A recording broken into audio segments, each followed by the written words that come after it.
जैसे ठाए तेसरे शरमाए, माटीरा सातरा आसमानरे छाए। रक्षा करे देव दुर्गा, कौड़ू कराल क्यारी रे महामाए। जय महाराज।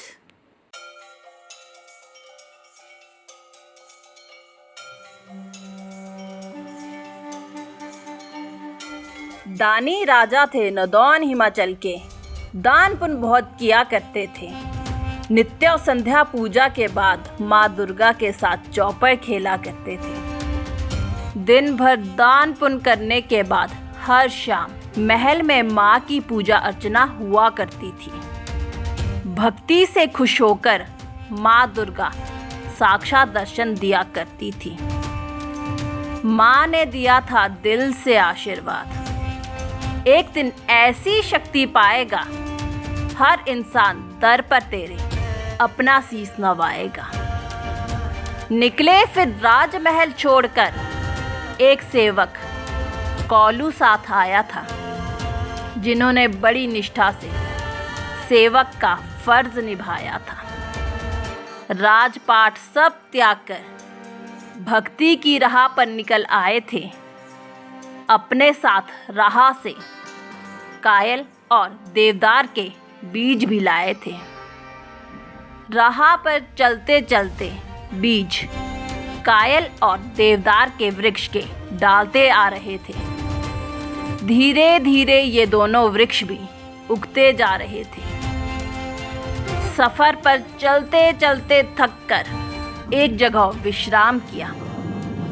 भक्ति के लिए चुनी वो जगह कल्लाला उसको नाम दिया। सफर में थकान से प्यास बहुत लगाई थी।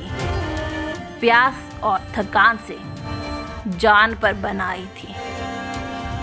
महाराज बोले सेवक से, इस वीराने में प्यास कैसे बुझाएंगे? इतनी ऊंचाई वाली जगह में पानी कहाँ से लाएंगे? माँ दुर्गा का आह्वान कर अपना बर्छा जमीन पर जो मारा है, एक ही बार जमीन से निकल आई जल की धारा है। जलधारा के लिए तालाब बनाकर एक पुण्य का काम किया।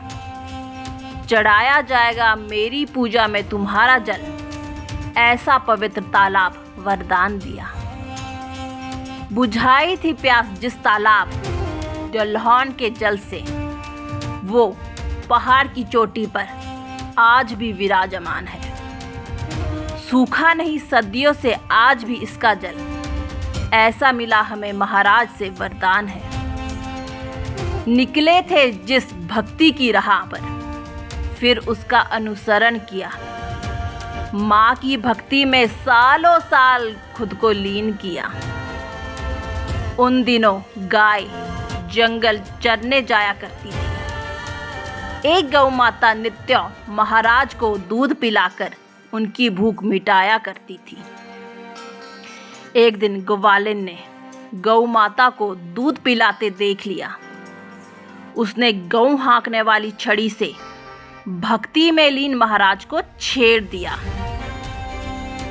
भक्ति भंग कर तपस्वी की ग्वालिन ने जो पाप किया, एक ही दृष्टि से महाराज ने उस ग्वालिन को पत्थर रूप में ही कायल के पेड़ में श्रापित किया। फिर एक बार खुद को माँ की भक्ति में लीन किया। धीरे धीरे फिर जलता ही गया। माँ की कृपा से दिव्य रोशनी का पवित्र दिया। घोर तपस्या के बाद फिर माँ की कृपा का दिन आया था। 12 साल बाद इस दिन मनुष्य देह त्याग कर महाराज ने दैविक रूप पाया था। जब शक्ति रूप में प्रकट होकर दैविक रूप धारण किया, तो सबसे पहले अपने सेवक कौलू पंडित जी को वरदान दिया। 12 साल तुमने मेरी सेवा की, इसका फल तू पाएगा। तुम्हारे सिवा भविष्य में कोई न मेरी पूजा कर पाएगा। सेवक की सेवा का देवता जी ने इनाम दिया।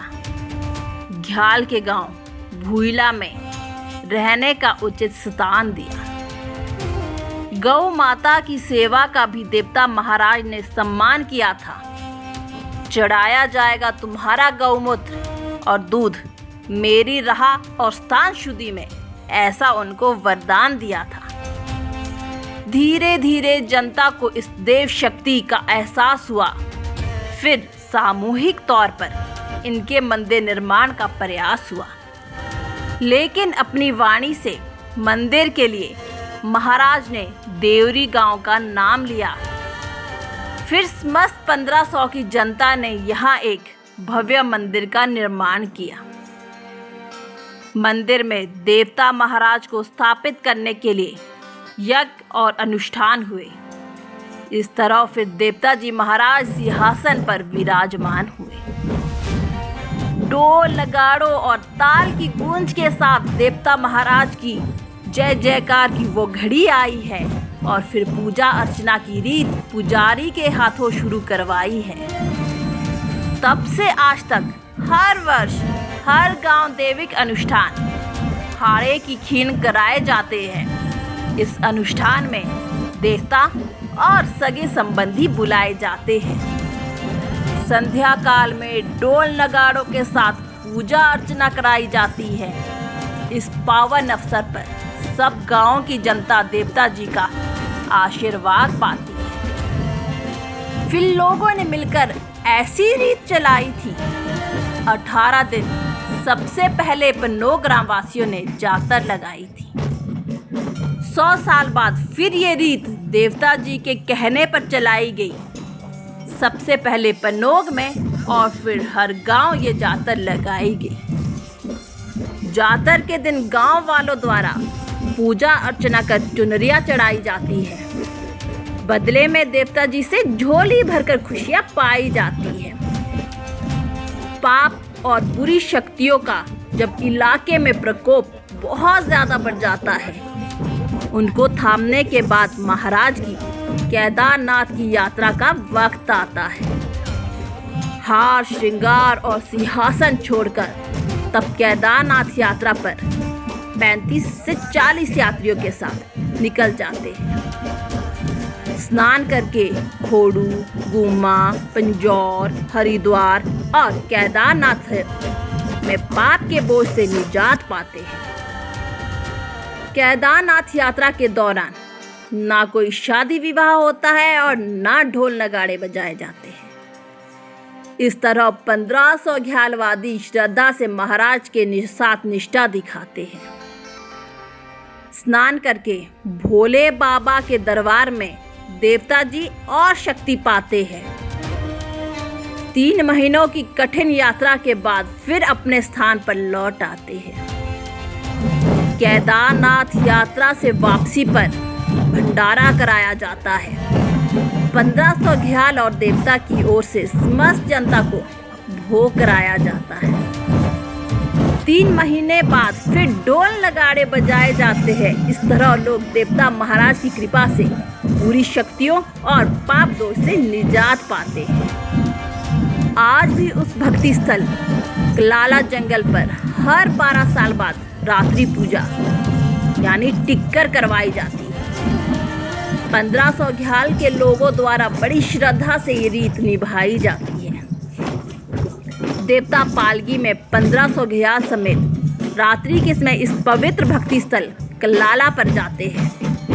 रात भर जागते हैं लोग और सुबह टिक्कर पूजा कराई जाती है। जो श्रद्धा से इनके दर पर अपना शीश नवाते हैं, वो देवता महाराज के दरबार से झोली भरकर खुशियाँ और संतान सुख पाते हैं। सदियों से ये अपार शक्ति इस मंदिर में विराजमान है। इनकी ही आशीर्वाद से हो रहा हम सब 1500 वासियों का कल्याण है। इष्ट देव है ये हमारे, हम सब पर इनका ही साया है। सौभाग्य है हमारा जो हमने ऐसी शक्ति को पाया है। नवाकर शीश इनके दर पर हर कोई अपनी जिंदगी की शुरुआत करता है। पाकर आशीर्वाद इस अपार शक्ति का सुखी पारिवारिक जीवन और खुशियों से झोली भरता है। जय जयकारा देवता बेंद्रा जी महाराज।